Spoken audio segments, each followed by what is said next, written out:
Hello बच्चों, good morning. कैसे हैं आप? Welcome to my channel seed academy और मैं हूं आपके साथ नेहा। कैसा चल रहा है सब? होपफुली अच्छा चल रहा होगा और समझ में भी आ रहा होगा। तो भूलेंगे नहीं और वीडियो ज़रूर देखेंगे। और जिस भी बच्चे ने मेरी वीडियो को अभी तक शेयर, लाइक और सब्सक्राइब नहीं किया है तो प्लीज़ कर लीजिए। नहीं तो अगर आपका बीच का कोई भी टॉपिक छूट जाएगा तो आपको समझ में नहीं आएगा। तो चलिए आज हम लोग अपना सेशन स्टार्ट करते हैं मैथ्स का। दिस इज हमारा फुल एंड फाइनल स्टेज है इंटीजर्स का।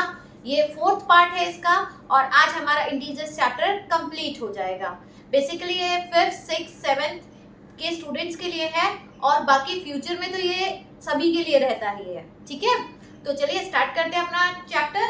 तो आज का हमारा जो फाइनल बचा हुआ है वो है प्रॉपर्टीज ऑफ डिवीजन, कि अगर डिवीजन का साइन आ जाता है किसी भी दो इंटीजर्स के बीच में तो हम उसको कैसे ऑपरेट करते हैं या उससे हम कैसे डील करते हैं। तो आज की वीडियो में हम लोग यही करेंगे। तो चलिए स्टार्ट करते हैं। इसमें बेटा बेसिकली किसी भी प्रॉपर्टी का कोई नाम नहीं दिया हुआ है। जैसे कि हमने मल्टीप्लिकेशन में अलग अलग प्रॉपर्टीज पढ़ी कि डिस्ट्रीब्यूटिव होती है, एसोसिएटिव होती है, आइडेंटिटी होती है, जीरो होती है, क्लोजर होती है, ऐसी आपने एडिशन में पढ़ा। लेकिन डिवीजन में ऐसी कोई प्रॉपर्टी नहीं होती है। लेकिन हाँ ये है कि यहाँ पर इसके अलग अलग टाइप्स होते हैं जिनको नाम नहीं दिया गया है। तो पहला अगर कंडीशंस डिफरेंट कंडीशंस होगी तो पहली कंडीशन आपकी क्या होगी? पहला स्टार्ट करते हैं कि अगर मान लीजिए कि आपके पास दो नंबर है, दो इंटीजर्स है और दोनों के बीच में डिवीजन का साइन आ जाता है। मैं मान लेती हूँ कि एक मेरे पास 7 है और दूसरा मेरे पास 14 है। तो इन दैट केस हमारे दोनों इंटीजर्स क्या है? पॉजिटिव है। 7 भी पॉजिटिव है और 14 भी पॉजिटिव है। तो इन दैट केस यहाँ पर आपको पता है इसका क्या मतलब हुआ कि 7 में 14। तो यहाँ पर 7/14 है तो 7 1 ज़ा 7 एंड 7 2 ज़ा 14। तो आंसर विल बी 1/2 और जो साइन है वो भी पॉजिटिव का ही लगेगा।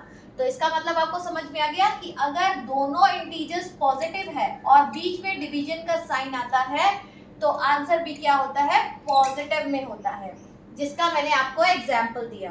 ठीक है, सेकेंड कंडीशन आपकी ले लेते हैं कि अगर मैं मानती हूँ यहाँ पर कि यहाँ 50 है -50 डिवाइडेड बाय 5। तो यहाँ पर आपकी कंडीशन क्या बन रही है कि एक आपका नेगेटिव इंटीजर है जो -50 है, न्यूमरेटर में है। सबको पता है कि ऊपर वाले को न्यूमरेटर और नीचे वाले को डिनोमिनेटर बोलते हैं। ओके, तो जो पहला नंबर है हमारा जो इंटीजर है, न्यूमरेटर है, वो हमारा नेगेटिव है और जो हमारा डिनोमिनेटर है वो हमारा पॉजिटिव है। तो इन दैट केस हम इसको कैसे लिख सकते हैं? -50 डिवाइडेड बाय 5 होगा। इन दैट केस 5 आपका 10 से काटेगा और यहाँ पर आंसर आपका आता है 10 और साइन किसका आता है? माइनस का आता है। इसमें सेम कंडीशन चलती है आपकी मल्टीप्लिकेशन वाली।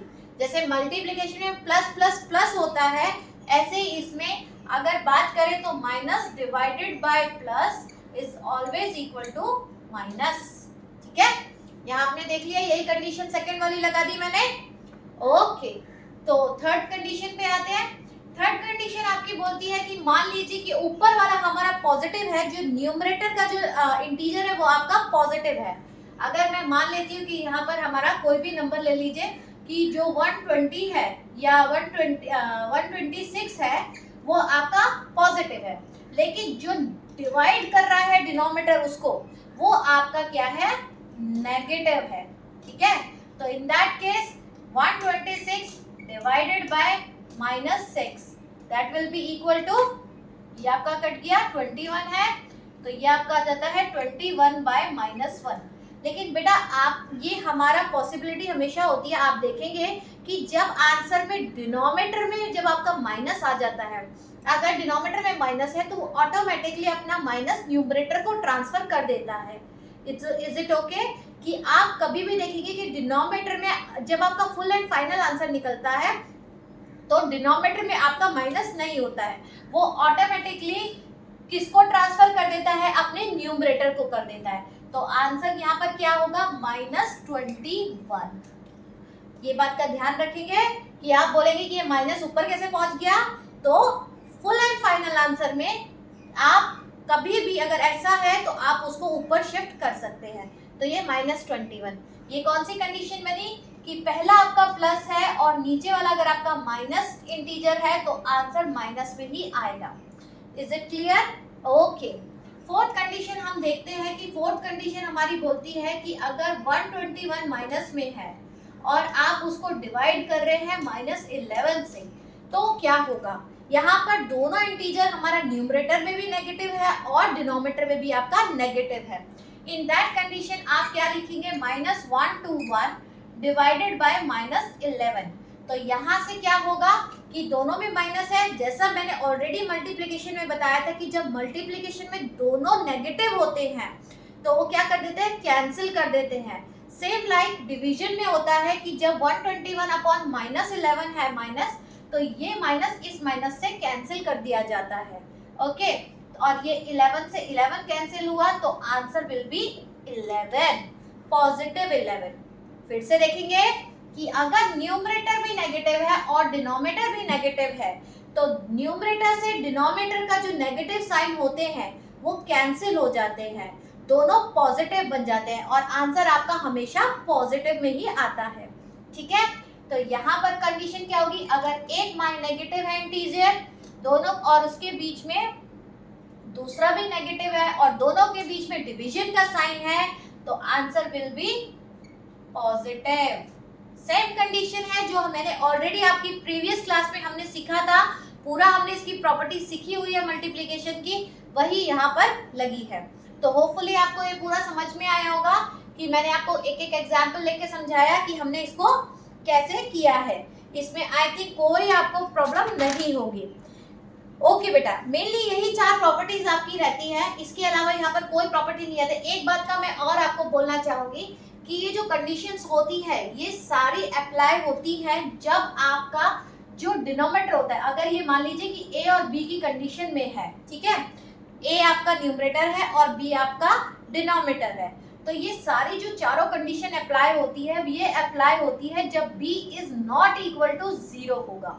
ये बात का ध्यान रखेंगे कि अभी आपकी जो लेवल है उस चैप्टर में ये नहीं है कि अगर 0 नीचे आ जाता है तो how you will deal with the 0। ठीक है, तो इन दैट कंडीशन कि b जो है वो 0 नहीं होना चाहिए, it may be positive it may be negative but it can't be a 0। Clear है? ओके, तो इसके बाद ये 4 कंडीशन हो गए। उसके बाद एक क्वेश्चन आपका सीबीएसई में आपकी बुक में पूछा हुआ है 7th स्टैंडर्ड की, I think it's a last exercise, आपकी इंटीजर्स फर्स्ट चैप्टर का लास्ट एक्सरसाइज है, उसमें एक चीज प्रूफ करने के लिए दी हुई है। बेसिकली हम लोगों ने उसे डिस्ट्रीब्यूटिव प्रॉपर्टी की तरह पढ़ा था मल्टीप्लिकेशन में, लेकिन in case of multiplication distributive property होती है, लेकिन डिवीजन में ये डिस्ट्रीब्यूटिव प्रॉपर्टी अप्लाई नहीं होती है। फॉर एग्जाम्पल यहाँ पर एक अगर मैं मान लूं कि यहाँ पर a है, एक कंडीशन आपको दी हुई है आपकी बुक में, a जो है a is divided b plus c but it is not equal to a divided by b plus a divided by c। ये आपको प्रूफ करना है। ठीक है, ये आपका question number I think 2nd है और इसमें आपको वैल्यूज भी दी हुई है। उसने आपको वैल्यू दी है कि जो आपकी a की वैल्यू है, मैं यहाँ लिख देती हूँ, जो आपकी a की वैल्यू है वो आपकी 12 है।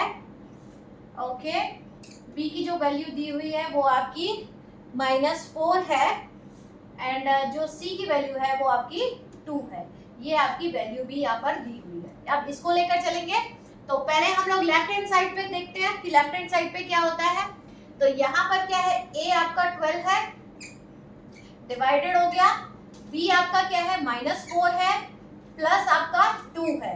ठीक है, तो यहाँ पर आपकी कौन सी प्रॉपर्टी बन रही है, सेकंड लेवल में मैंने आपको एडिशन की प्रॉपर्टीज बताई थी बेटा, ये वही प्रॉपर्टी बन रही है कि एक माइनस में इंटीजर है और एक प्लस में है और दोनों के बीच में प्लस का साइन है, तो प्लस माइनस माइनस होता है। वेरी गुड, और साइन किसका आता है, जो भी नंबर बड़ा होता है, तो प्लस माइनस माइनस होगा, 2 आएगा आंसर, लेकिन साइन किसका आएगा, जो भी बड़ा है। तो यहाँ पे कौन नंबर बड़ा है, यहाँ पे 4 नंबर बड़ा है और 4 के पास कौन सा साइन है, नेगेटिव साइन है, तो आंसर विल बी -2।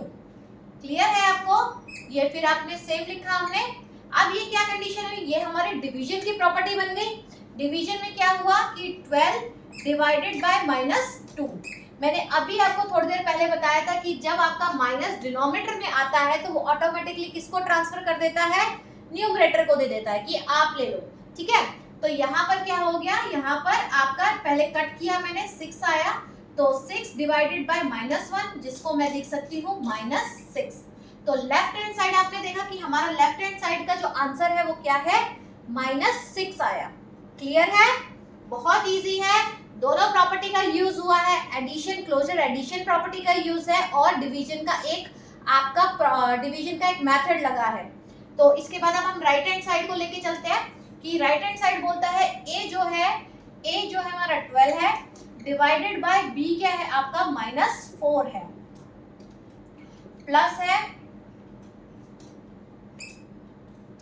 ठीक है, प्लस है, यहाँ पर ए आपका क्या है 12 है और आपका जो सी है वो आपका 2 है।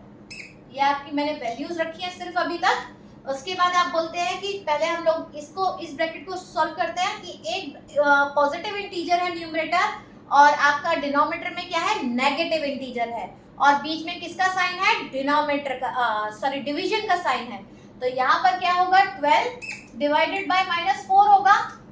मैंने 4 से काटा, 3 आया, तो यहाँ पर 3 बाय -1 हुआ। तो इसको आपको पता है कि ये माइनस ऊपर दे देगा, तो ये क्या हुआ, -3 हुआ। अब यहाँ पर देखते हैं, यहाँ पर 12/2 हो गया, दोनों पॉजिटिव है, तो आपका पता है कि आंसर भी क्या होगा, पॉजिटिव होगा। तो यहाँ क्या हुआ, +6 हो गया, यहाँ पर भी +6 हो गया और यहाँ पर कौन सी प्रॉपर्टी लग गई है, क्लोजर प्रॉपर्टी लग गई है आपकी एडिशन की। एक -3 है, प्लस है और एक पॉजिटिव इंटीजर 6 है, तो प्लस माइनस बताइए, प्लस माइनस माइनस, तो यहाँ पर 6 में से 3 गए, आपका क्या आया, 3 आएगा, ठीक है। और साइन किसका आएगा, ऑलवेज जो भी आपका इंटीजर बड़ा होता है, यहाँ पे इंटीजर कौन बड़ा है, 6 बड़ा है, तो साइन किसका आएगा, पॉजिटिव। तो आप ऑलरेडी देख रहे हैं कि बेटा कि जो हमारी लेफ्ट हैंड साइड आई है उसका आंसर आता है -6 और जो राइट हैंड साइड है उसका आंसर आता है 3, जो आपका नॉट इक्वल है। यही आपको प्रूफ करना था। तो आप इस बात का ध्यान रखेंगे कि जैसे जैसे मैंने किया है स्टेप बाय स्टेप आपको करना है, जिससे आपकी मिस्टेक्स ना हो।